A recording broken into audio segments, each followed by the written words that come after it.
Hello everyone, welcome to my channel. ನೀವು ನೋಡ್ತಾ ಇದ್ದೀರಾ ನಮ್ಮ ಫ್ಯಾಮಿಲಿ ಲೈಫ್ ಸ್ಟೈಲ್. ನಾನು ಸುಮಾ. ಇದು ಗುರುವಾರ ರಾತ್ರಿ 10 ಗಂಟೆ ಆಗಿದೆ. ಈಗ ನಾನು ವ್ಲಾಗ್ನ ಸ್ಟಾರ್ಟ್ ಮಾಡ್ತಾ ಇದ್ದೀನಿ. ತುಂಬ ದಿನದಿಂದ ನಾನು ವ್ಲಾಗ್ ಹಾಕೋಕ್ಕಾಗಿರಲಿಲ್ಲ, ಸ್ವಲ್ಪ ಹೆಲ್ತ್ ಸರಿಗಿರಲಿಲ್ಲ, ಶೀತ ಆಗಿಬಿಟ್ಟಿತ್ತು. ಹಾಗಾಗಿ ಇವತ್ತು ನಾನು ವ್ಲಾಗ್ ಮಾಡೋಣ ಅಂತ ಬಂದಿದ್ದೀನಿ.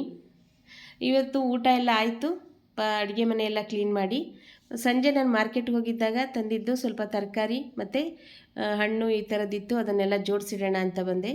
ನಾಳೆ ಶುಕ್ರವಾರ ಆಗಿರೋದ್ರಿಂದ ವೀಳ್ಯದೆಲೆ, ಹೂವು, ಪೂಜೆಗೆ ನಿಂಬೆಹಣ್ಣು ಈ ಥರದ್ದೆಲ್ಲ ಬೇಕಾಗತ್ತೆ ಅಲ್ವಾ, ಅದನ್ನೆಲ್ಲ ತರೋಣ ಅಂತ ಹೋಗಿ ತಗೊಂಬಂದಿದ್ದೆ. ಮತ್ತು ನಾಳೆ ಬೆಳಗ್ಗೆ ಬೇಗನೆ ಟಿಫನ್ಗೆ ಪ್ರಿಪೇರ್ ಮಾಡಬೇಕು, ಆಫೀಸ್ಗೆಲ್ಲ ಹೊರಡಬೇಕು, ಬೇರೆ ಕೆಲಸ ಇರುತ್ತೆ, ಜೋಡ್ಸೋಕ್ಕಾಗಲ್ಲ ಅಂತ ಹೇಳಿ ಇದನ್ನೆಲ್ಲ ಈಗ ಜೋಡಿಸಿಡ್ತಾ ಇದ್ದೀನಿ. ಟೊಮೆಟೊ ತುಂಬ ಚೆನ್ನಾಗಿತ್ತು, ಹಾಗಾಗಿ ಟೊಮೆಟೊನ ನಾನು ಸ್ವಲ್ಪ ಜಾಸ್ತಿನೇ ತಗೊಂಡಿದ್ದೀನಿ. ಅಂದರೆ ಟೊಮೆಟೊ ಡೈಲಿ ಬೇಕಾಗತ್ತೆ ಅಲ್ವಾ, ಟೊಮೆಟೊ ಇಲ್ಲದೆ ಇದ್ದರೆ ಅಡುಗೆನೇ ಆಗೋಲ್ಲ. ಹಾಗಾಗಿ ಟೊಮೆಟೊ ಮತ್ತು ಹಸಿರು ಮೆಣಸಿನ್ಕಾಯಿ ಎರಡಿದ್ದರೆ ಏನೋ ಒಂದು ಮಾಡಿಬಿಡ್ಬೋದು ಬೇಗ ತಕ್ಷಣ. ಹಾಗಾಗಿ ಸ್ವಲ್ಪ ಕಾಯಿ ಥರದ್ದು ತಗೊಂಡೆ, ಟೊಮೆಟೊ ಚಟ್ನಿ ಮಾಡೋಣ ಅಂತ ಹೇಳಿ. ಈ ಥರ ದೋರ್ಗಾಯಿ ಅಂದರೆ ಈ ಥರ ಹಣ್ಣು ಎಲ್ಲ ಕಾಯಿ ಎಲ್ಲ ಈ ಥರ ಇದರಲ್ಲಿ ಚಟ್ನಿ ಮಾಡಿದರೆ ಟೇಸ್ಟ್ ತುಂಬ ಚೆನ್ನಾಗಿರುತ್ತೆ. ಮತ್ತು ಬೆಳಗ್ಗೆ ಸಾಂಬಾರು ಕಡುಬು ಮಾಡೋಣ ಅಂತ ಅಂದ್ಕೊಂಡಿದ್ದೀನಿ. ಹಾಗಾಗಿ ಅದಕ್ಕೆ ಬೀನ್ಸ್ ಕಾಳು, ಪಾಲಕ್ ಸೊಪ್ಪು ಮತ್ತು ಆಲೂಗಡ್ಡೆ ತಗೊಂಬಂದಿದ್ದೀನಿ. ಅದಕ್ಕೆ ಕಡುಬಿನ ಜೊತೆಗೆ ಇದನ್ನೆಲ್ಲ ಕಾಂಬಿನೇಷನ್ ಆಗಿ ಸಾಂಬಾರು ಮಾಡಿದರೆ ತುಂಬ ಟೇಸ್ಟಿಯಾಗಿರುತ್ತೆ. ಹಾಗಾಗಿ ಕಡುಬು ಮಾಡೋಣ ಅಂತ ಅಂದ್ಕೊಂಡಿದ್ದೀನಿ. ಫ್ರೆಂಡ್ಸ್, ನಮ್ಮ ಚಾನಲ್ನ ಯಾರು ನೋಡ್ತಾ ಇದ್ದೀರೋ ಅವರು ನನ್ನ ಚಾನಲ್ನ ಪ್ಲೀಸ್ ಸಬ್ಸ್ಕ್ರೈಬ್ ಮಾಡ್ಕೊಂಡು ನೋಡಿ. ಮತ್ತು ಇದುವರೆಗೂ ನನ್ನ ಚಾನಲ್ಗೆ ಯಾರು ಸಬ್ಸ್ಕ್ರೈಬರ್ ಆಗಿದ್ದೀರೋ ಅವರಿಗೆ ತುಂಬ ಥ್ಯಾಂಕ್ಸ್. ನನ್ನ ವಿಡಿಯೋ ನಿಮಗೆ ಇಷ್ಟ ಆಗ್ತಾಯಿದ್ರೆ ಪ್ಲೀಸ್ ಲೈಕ್ ಮಾಡಿ, ಮತ್ತು ನಾನು ವಿಡಿಯೋ ಹೇಗೆ ಮಾಡಿದರೆ ನಿಮಗೆ ಇಷ್ಟ ಆಗುತ್ತೆ ಅಂತ ಕಮೆಂಟ್ಸ್ ಮಾಡಿ. ಆಲ್ರೆಡಿ ಈಗ ರಾತ್ರಿ 11 ಗಂಟೆ ಆಗಿದೆ. ಬೆಳಗ್ಗೆ ಬೇಗ ಏಳಬೇಕು, ಬೇರೆ ಎಲ್ಲ ಕೆಲಸಗಳಿರುತ್ತೆ ಅಲ್ವಾ. ಹಾಗಾಗಿ ಈಗ ಮಲಗೋಣಂತೆ. Good night. ನಾನು ಮತ್ತೆ ಬೆಳಗ್ಗೆಯಿಂದ ನನ್ನ ವ್ಲಾಗ್ನ ಸ್ಟಾರ್ಟ್ ಮಾಡ್ತಾಯಿದ್ದೀನಿ.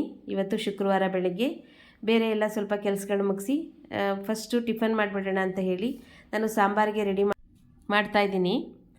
ನಾನು ಪಾಲಕ್ ಸೊಪ್ಪು, ಆಲೂಗಡ್ಡೆ ಮತ್ತು ಹಸಿ ಕಾಳು ತಗೊಂಡಿದ್ದೀನಿ ಸಾಂಬಾರಿಗೆ. ಅದು ಕಡುಬಿನ ಜೊತೆಗೆ ಕಾಂಬಿನೇಷನ್ ತುಂಬ ಚೆನ್ನಾಗಿರುತ್ತೆ.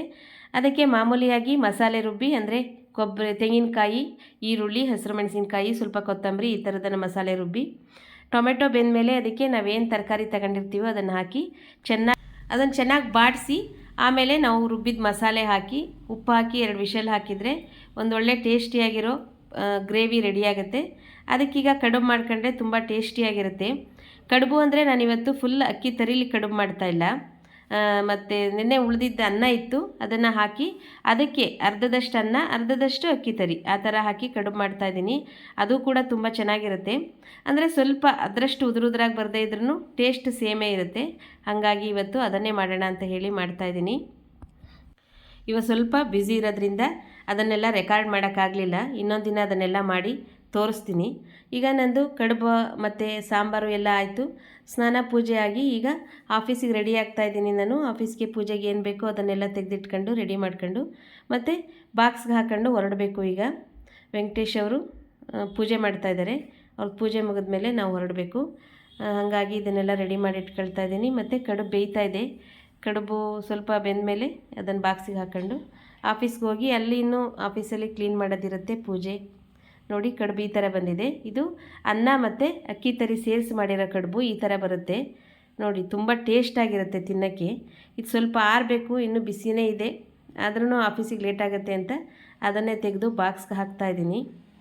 ನೋಡಿ ಈ ಥರ ಬರುತ್ತೆ ಕಡುಬು. ಅಂದರೆ ಇನ್ನೂ ನೀವು ಶೇಪ್ಗಳನ್ನ ರೌಂಡಾಗೂ ಕಟ್ಬೋದು, ನಿಮ್ಗೆ ಯಾವ ಥರ ಶೇಪ್ ಬೇಕೋ ಆ ಥರ ಮಾಡ್ತಾರೆ. ನಾನು ಯಾವಾಗಲೂ ಕಡುಬು ಈ ಥರನೂ ಮಾಡ್ತೀನಿ, ರೌಂಡಾಗೂ ಮಾಡ್ತೀನಿ.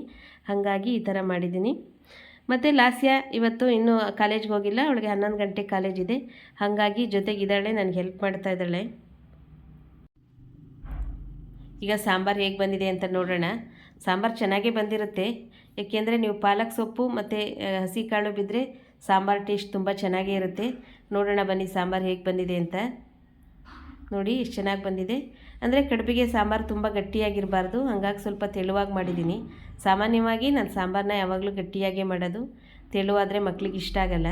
ಇವತ್ತು ಸ್ವಲ್ಪ ಕಡುಬಿಗೆ ಅಂತ ಹೇಳಿ ನಾನು ಸ್ವಲ್ಪ ತೆಳ್ಳಗೆ ಮಾಡಿದ್ದೀನಿ. ನೋಡಿ ಎಷ್ಟು ಚೆನ್ನಾಗಿ ಬಂದಿದೆ ಅಂತ. ಮತ್ತು ಇನ್ನೊಂದು ವಿಡಿಯೋದೊಂದಿಗೆ ನಿಮ್ಮನ್ನು ಭೇಟಿಯಾಗ್ತೀನಿ. ಅಲ್ಲಿವರೆಗೂ ಬಾಯ್, ಟೇಕ್ ಕೇರ್.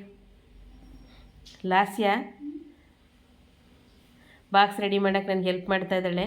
ಮತ್ತು ಹೇಳ್ತಾ ಇದ್ದಾಳೆ, ಅಮ್ಮ ನೋಡು ನಿನ್ನ ಕೈ ಚೆನ್ನಾಗಿದೆಯೋ ನನ್ನ ಕೈ ಚೆನ್ನಾಗಿದೆಯೋ ಅಂತ ತೋರಿಸ್ತಾ ಇದ್ದಾಳೆ. ಅವಳ ಕೈಯೇ ಯಾವಾಗಲೂ ಚೆನ್ನಾಗಿರುತ್ತೆ, ಅವಳು ಯಾವಾಗಲೂ ಚೆನ್ನಾಗಿರಲಿ. ಬಾಯ್, ಟೇಕ್ ಕೇರ್.